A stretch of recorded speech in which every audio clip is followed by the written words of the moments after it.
So guys, आज हम लोग और डिस्कस करने वाले हैं एक और एक्सेल डैशबोर्डिंग प्रोजेक्ट जो कि है पिज़्ज़ा सेल्स के ऊपर।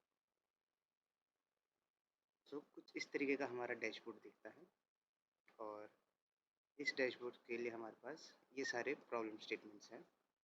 ये हमारी केपीआई रिक्वायरमेंट्स हैं जो हमें उस डैशबोर्ड के लिए चाहिए। तो ये कुछ हमारे 4 से 5 केपीआईज रहेंगे।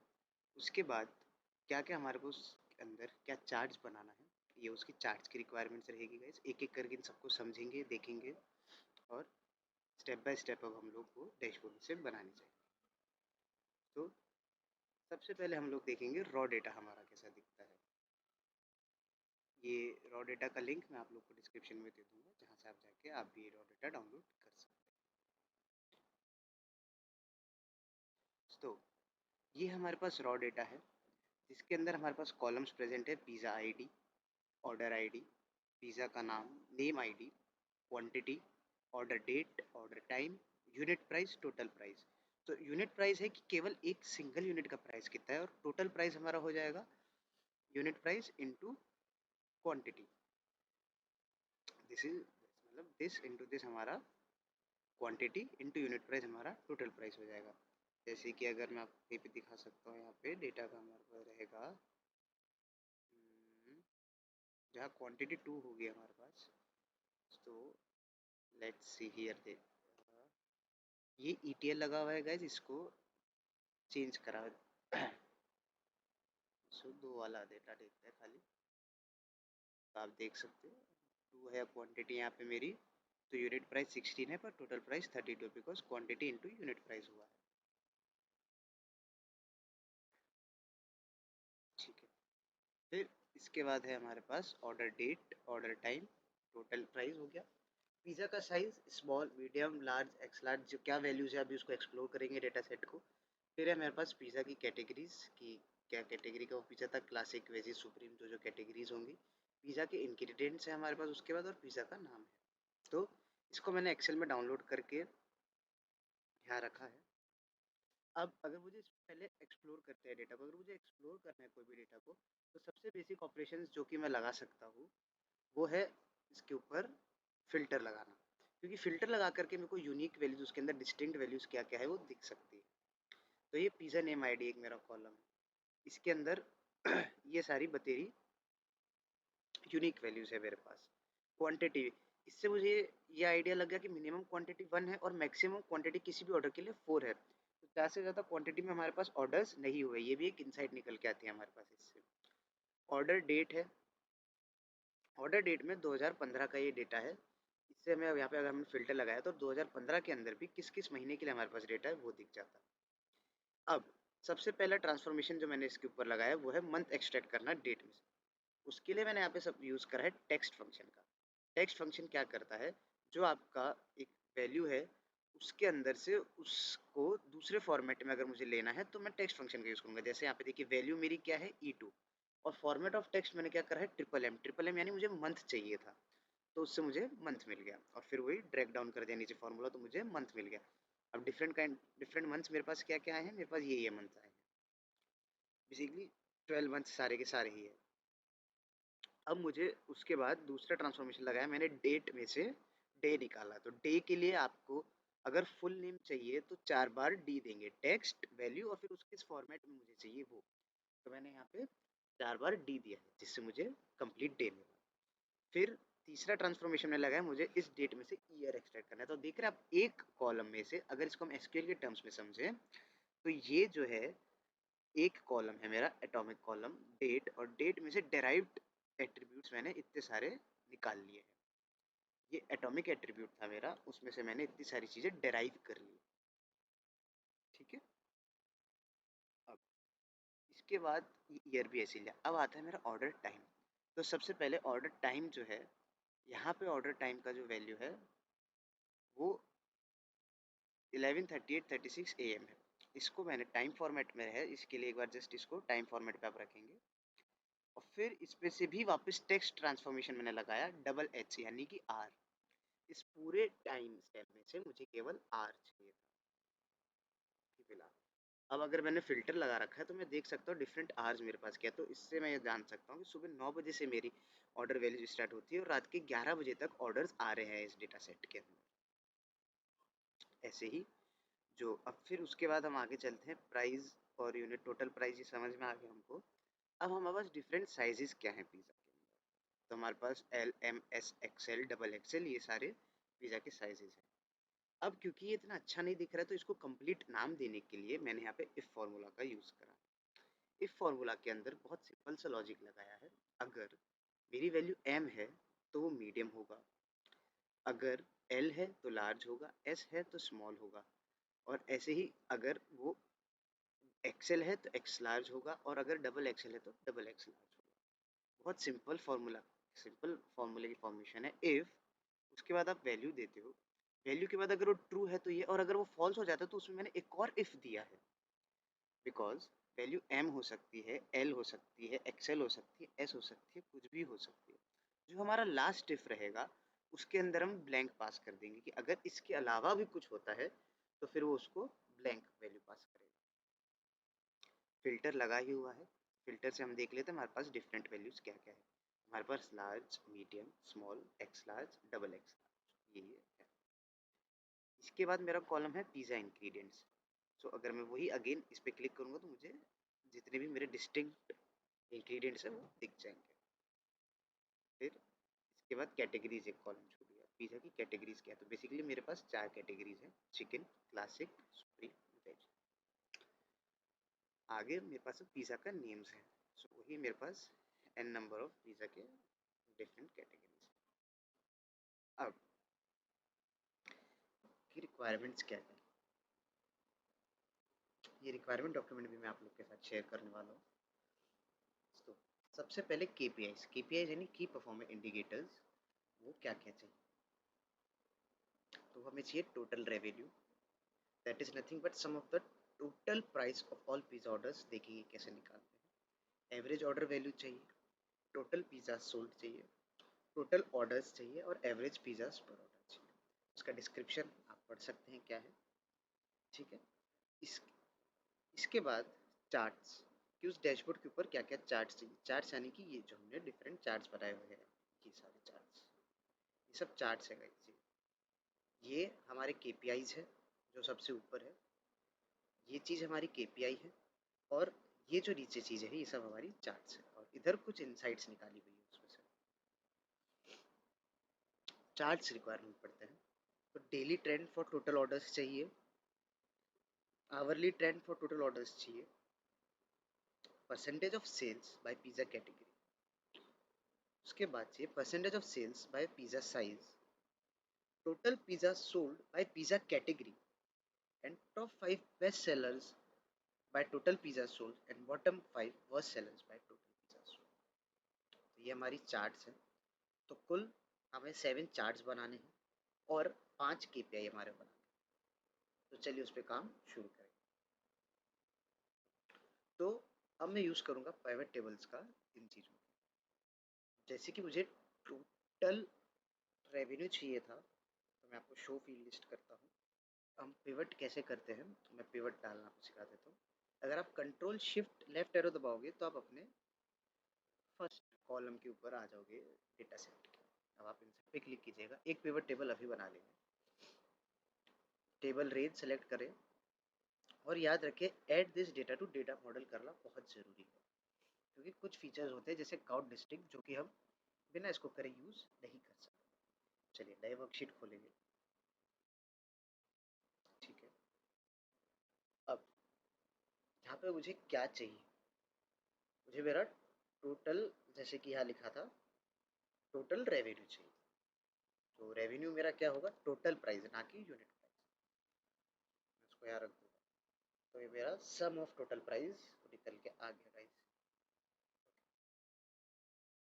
ऊपर चल गया मुझसे। फिर चाहिए टोटल पिज़्ज़ा सोल्ड, अब मैं क्वांटिटी हमारे पास था उसको सम कर लेंगे, ठीक है। अब टोटल ऑर्डर्स कितना है, अब ऑर्डर आईडी मल्टीपल है हमारे पास, एक ही ऑर्डर आईडी के लिए डिफरेंट एंट्रीज हैं, लाइक ऑर्डर आईडी 1 के लिए हवाइन पिज़्ज़ा भी करा है, क्लासिक डिलक्स मीडियम भी करा है, किसी ने एक ही ऑर्डर आईडी पे मल्टीपल पिज़्ज़ाज आए हैं। तो अब हमें यहाँ क्या करना पड़ेगा, हमें डिस्टिंक्ट करना पड़ेगा, ऑर्डर आईडी के अंदर काउंट आउट डिस्टिंक्ट करना पड़ेगा। जब मैं यहाँ ऑर्डर आईडी करता हूँ, अब वो हम कैसे करेंगे, आप इस पे जाके राइट क्लिक करेंगे and show value summarize, show value as पे जाके, पहले तो कोई कैलकुलेशन हम नहीं कर रहे हैं, समराइज वैल्यूज हम इसको कैसे कर रहे हैं, एक होता है हमारा काउंट, तो that will be basically your count of रोज। 48620 है, आप यहाँ देखोगे। अब मैं अगर दबाता हूँ control and shift and down arrow, तो मैं लास्ट में आ जाऊंगा। ठीक है, 48620 और 21 क्यों है, क्योंकि हमने हेडर भी इंक्लूड करा। अब मुझे ये नहीं चाहिए, मुझे चाहिए डिस्टिंक्ट काउंट। वो कैसे निकालेंगे हम, यहाँ डिस्टिंक्ट काउंट का ऑप्शन है, तो ये मेरा आ गया 21350, और ये मैं यहाँ जाके देख सकता हूँ मेरा लास्ट ऑर्डर आईडी जो है 21350। ठीक है, तो ऐसे ये मेरे बेसिक केपीआईज निकल गए। अब एवरेज ऑर्डर वैल्यू निकालना है, तो एवरेज ऑर्डर वैल्यू क्या होता है मेरा, that is nothing but your total amount spent per order. Okay, we calculated by dividing total revenue by total number of orders, कि मेरा कितना रेवेन्यू था और कितने ऑर्डर्स हैं, तो उससे मुझे एवरेज ऑर्डर वैल्यू मिल जाएगा, जिसको मैं डिनोट कर रहा हूँ AOV से, दैट इज योर 38.3। APO मैंने शॉर्ट फॉर्म दिया है एवरेज पिज़्ज़ास पर ऑर्डर, की एक ऑर्डर के अंदर कितने पिज़्ज़ास गए। So that is also very easy to calculate. It is nothing but dividing the total number of pizzas sold by total number of orders. Okay, तो टोटल नंबर ऑफ ऑर्डर्स है और मेरे पास quantity है, इन दोनों को अगर हम डिवाइड कर देंगे तो ये चीज़ निकल के आ जाएगी। See sum of quantity and divided, it is divided by orders, so that is 2.32, यानी कि 2 से 2.5 पिज़्ज़ा पर ऑर्डर पे, यानी पर ऑर्डर 2 पिज़्ज़ा हमारे बिकते हैं। ये चीज़ समझ में आ गई। अब डिफरेंट रिक्वायरमेंट्स पे, चार्ट्स की रिक्वायरमेंट्स पे काम करें। तो daily trend for total orders, जैसे कि हमने यहाँ पे डेली ट्रेंड हमें निकालना है, तो हमने यहाँ पे डेज एक्सट्रैक्ट करें। अब मैंने यहाँ पे एक पिवट लगाया जिसमें रोज में मैंने सेलेक्ट करा डेज और डिस्टिंक्ट काउंट ऑफ ऑर्डर्स मैंने सेलेक्ट करा एज मैट्रिक। तो सबसे पहला मेरा पिवट ये बना। अब इस पिवट के ऊपर जब मुझे चार्ट बनाना होगा, तो मैं यहाँ से इंसर्ट पे जाके पिवट चार्ट का ऑप्शन सेलेक्ट कर सकता हूँ। अब क्योंकि वहाँ पे उसने बार चार्ट मांगा है क्लाइंट ने, तो आप यहाँ पे जिस भी चीज़ पे क्लिक करेंगे वैसा चार्ट आपके पास बन के आ जाएगा। सी, ये मेरा बार चार्ट बन के आ गया। तो ये मेरा यहाँ पे बार चार्ट है।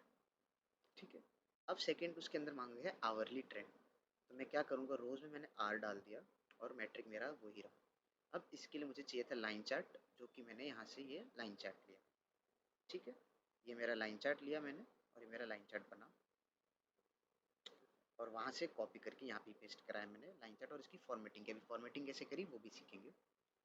फिर उसके बाद मांगा गया है क्या पिवट्स में, नेक्स्ट हमारे पास मांगा गया है कि टोटल प्राइस के हिसाब से, यानी मतलब रेवेन्यू वाइज किस पिज़्ज़ा कैटेगरी का कितना कंट्रीब्यूशन है रेवेन्यू के अंदर। तो अब ये कैसे निकालना, यहाँ रोज में मैंने कैटेगरी ले लिया, अब मैट्रिक में सम ऑफ टोटल प्राइस ही लिया, पर मैंने शो वैल्यू एज, तो मैंने क्या रखा, परसेंटेज ऑफ ग्रैंड टोटल। ठीक है, वैल्यूज में मैंने समराइज को वैल्यू करा, सम ही करा उस वैल्यूज का, पर उसको मैं शो कैसे कर रहा हूँ, परसेंटेज ऑफ ग्रैंड टोटल की जो ग्रैंड टोटल है उसमें से उस कैटेगरी का कितना वो है, वो मैं show as grand total, percentage of grand total का। सेकंड, रेवेन्यू वाइज हमसे पूछा गया था कि कौन सा साइज कितना कंट्रीब्यूट कर रहा है, तो उसके लिए मैंने रोज के अंदर लिया साइज, और मैट्रिक में वही sum of total price but showing the value as by percentage of grand total. तो इससे ये इनसाइट निकल के आ रही है कि लार्ज जो है वो सबसे ज़्यादा हमारा बिकता है, और एक्स्ट्रा लार्ज और ये क्वांटिटी, ये वाला जो मेरा साइज का क्वांटम है वो इतना पॉपुलर नहीं है। ठीक है, अब हमें यही देखना था कि कैटेगरी वाइज, अब सम ऑफ क्वांटिटी सोल्ड तो हमें पता चल गया कि वो 23% है, ये है वो है, तो 23% एक्चुअल में कितना है, टोटल ऑर्डर्स हमारे कितने सोल्ड हुए वो हमारे पास ये है 49,574, उसमें से चिकन इतना बिका, क्लासिक इतना बिका, सुप्रीम इतना बिका। फिर उसके बाद ये था कि टॉप बेस्ट में पिज़्ज़ा की नेम के हिसाब से क्वांटिटी वाइज मतलब कितना बिके उसके हिसाब से बेस्ट 5 निकालना है। उसके लिए क्या करा है मैंने रो में पिज़्ज़ा नेम लिया, सम ऑफ क्वांटिटी लिया, अब इसके ऊपर मैंने यहाँ से फ़िल्टर लगाया, आप यहाँ से फ़िल्टर लगा सकते हो। और यहाँ से मैं गया वैल्यू फ़िल्टर्स में टॉप n। अब यहाँ पे मुझे क्योंकि 5 चाहिए तो मैंने 5 रखे, मुझे 6 चाहिए होंगे मैं 6 कर सकता हूँ, 10 चाहिए 10 कर सकता हूँ। और सॉर्ट किस पे करना है मैं यहाँ पे वो दे सकता हूँ, तो मुझे देना था सम ऑफ क्वांटिटी को, मैंने ओके किया। ऐसे ही अगर मुझे यहाँ से बॉटम निकालने हैं तो मैंने नीचे वाली टेबल में एक और उसी को कॉपी पेस्ट करा और वैल्यू फिल्टर में गया, यहाँ पे टॉप की जगह मैंने यहाँ दिया है बॉटम, पिछली वाली टेबल में यहाँ टॉप था और मैंने बट उसकी जगह यहाँ पे दिया है बॉटम, किस पे सम ऑफ क्वांटिटी।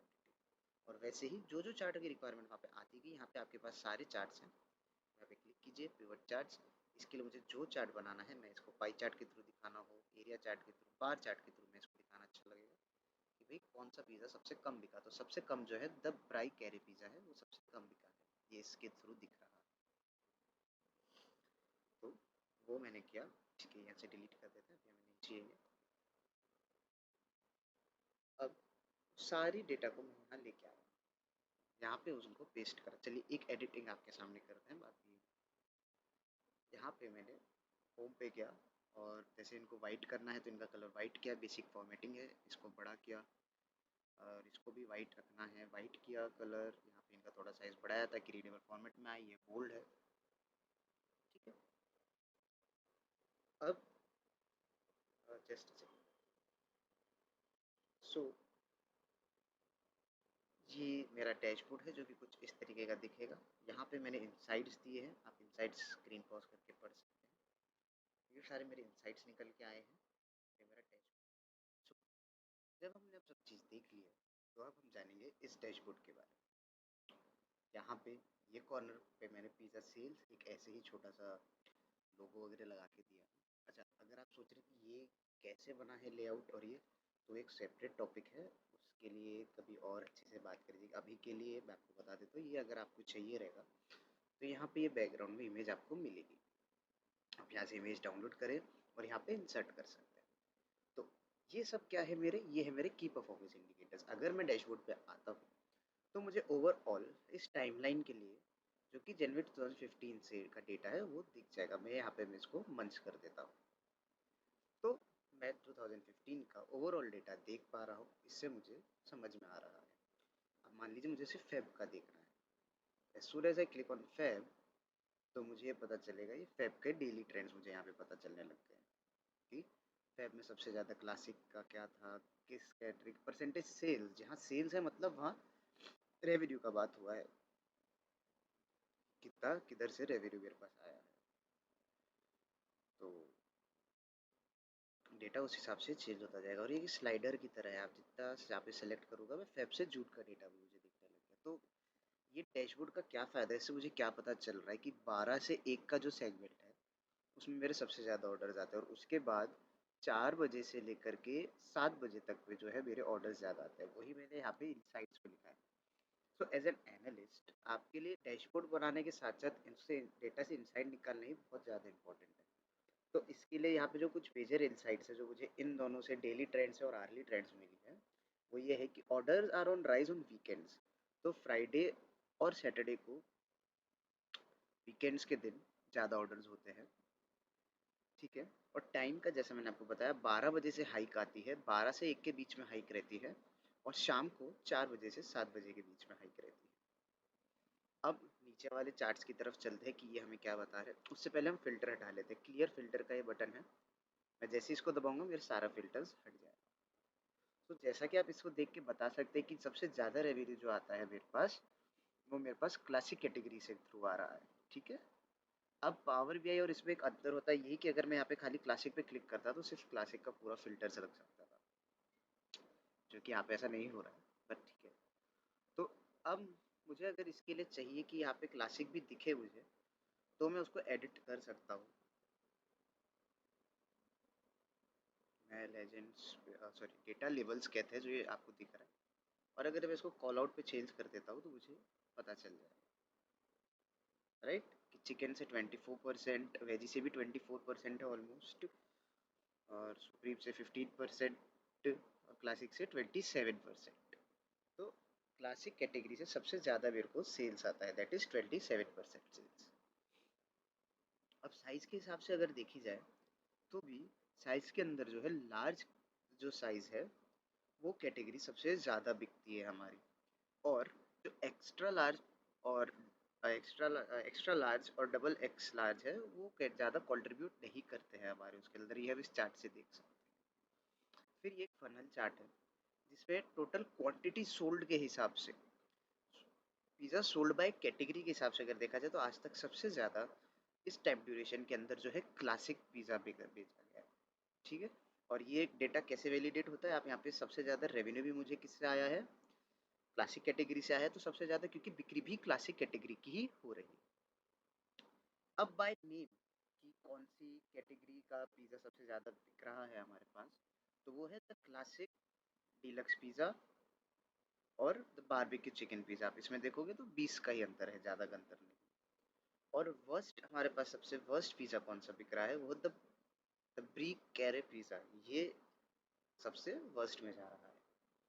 तो यहीं पे गाइज ये मेरा पिज़्ज़ा सेल्स के लिए एक डैशबोर्ड है। तो इसका एक्सेल फाइल का लिंक, रॉ फाइल्स का लिंक आपको मिल जाएगा। उससे ईटीएल परफॉर्म करके यहाँ तक कैसे पहुँचे, ये वाली फाइल्स भी आपको उसके अंदर मिल जाएगी। तो बेसिकली ये सब पिवट चार्ट्स है, उन पिवट चार्ट्स की मदद से ये बनाया गया है। सो ये है मेरा एक्सेल डैशबोर्ड जिस पे हमारे पास केपीआईज है और कुछ चार्ट्स हैं, और साथ ही साथ उस वो चार्ट से क्या इंसाइट मिल रहा है वो इंसाइट हमने यहाँ पे लिखा हुआ है। Thanks for watching this video guys. If you have any doubts related this, please feel free to contact, and for more such videos do subscribe to the channel. Thank you so much.